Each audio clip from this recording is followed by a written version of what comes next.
President Donald Trump announced an expansion of sanctions on North Korea Thursday and praised China for taking action to limit financial transactions with the isolated communist nation. The effort to project forward momentum in his bid to isolate Pyongyang came at the end of Trump's four-day visit to the United Nations General Assembly, where the crisis has taken prominence in rapid-pace meetings with more than a dozen world leaders. His emphasis on economic efforts to end the standoff was a sign the president has not exhausted diplomacy in his dealings with North Korea, despite his warnings earlier in the week of dire military consequences should the nuclear provocations continue. The new set of U.S. sanctions on financial institutions that do business with North Korea is not targeted specifically at China, Treasury Secretary Steve Mnuchin said Thursday. "This action is directed at everyone," Mnuchin said, adding the steps are in no way specifically directed at China. Mnuchin said he'd spoken with a counterpart in China earlier Thursday. But he refused to say whether they'd discussed the new measures taken by China's central bank that Trump had announced earlier. Trump indicated ahead of talks with his Japanese and South Korean counterparts that China's leader Xi Jinping, who was not present this week in New York, had told financial institutions to stop dealing with North Korea. Chinese state media was not yet reporting the decision, and the White House declined to say what the source of Trump's information was. The step would amount to major progress in U.S. efforts to cut off support for Pyongyang as punishment for its nuclear provocations. Trump has applied pressure on Beijing, North Korea's top economic patron, to end trade and financial support.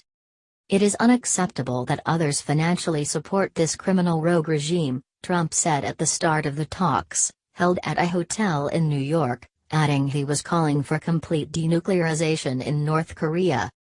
The executive order Trump inked just ahead of the lunch enhances Treasury Department authorities to target individuals who provide goods, services or technology to North Korea, Trump said. He added the order would also allow the U.S. to identify new industries, including textiles, fishing and manufacturing, as potential targets for future actions. The order also banned ships and aircraft that have visited North Korea from entering the United States for 180 days. "Tolerance for this disgraceful practice must end now," he said of providing resources to North Korea. The new sanctions come 2 days after Trump threatened to totally destroy North Korea if it continues to threaten the United States and its allies. Trump insists that military options are on the table for dealing with North Korea, but his aides have said diplomacy is the preferred outlet for containing the nuclear crisis. Trump himself appeared to open the door for talks with North Korea, an option he'd previously ruled out. Asked at the end of the photo op whether dialogue was still possible with North Korea, Trump said, "Why not?" The remark indicated fresh openness for talks with Pyongyang, despite his insistence earlier this month that talking is not the answer. The United Nations Security Council has approved multiple rounds of sanctions on North Korea, including on its exports.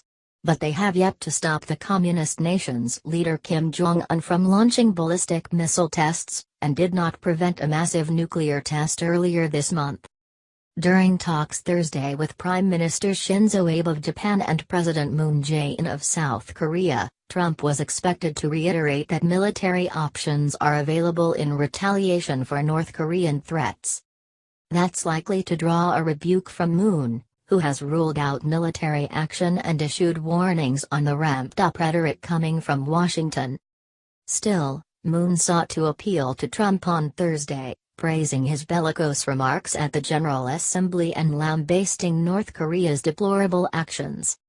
Trump took a liking to the phrasing, saying the word deplorable has been a very lucky word for me and many millions of people, a reference to Hillary Clinton's use of it to describe some of his supporters. The lunch was meant as a display of unity, though one without the region's most important player, Xi. Trump spoke by phone with Xi on Monday and praised the leader during multiple sets of remarks here on Thursday for the banking moves, which were reported by Reuters. "That was a tremendous move, and we have great respect," Trump said. And we also would like to thank President Xi of China. So that was a great thing he did today. Today,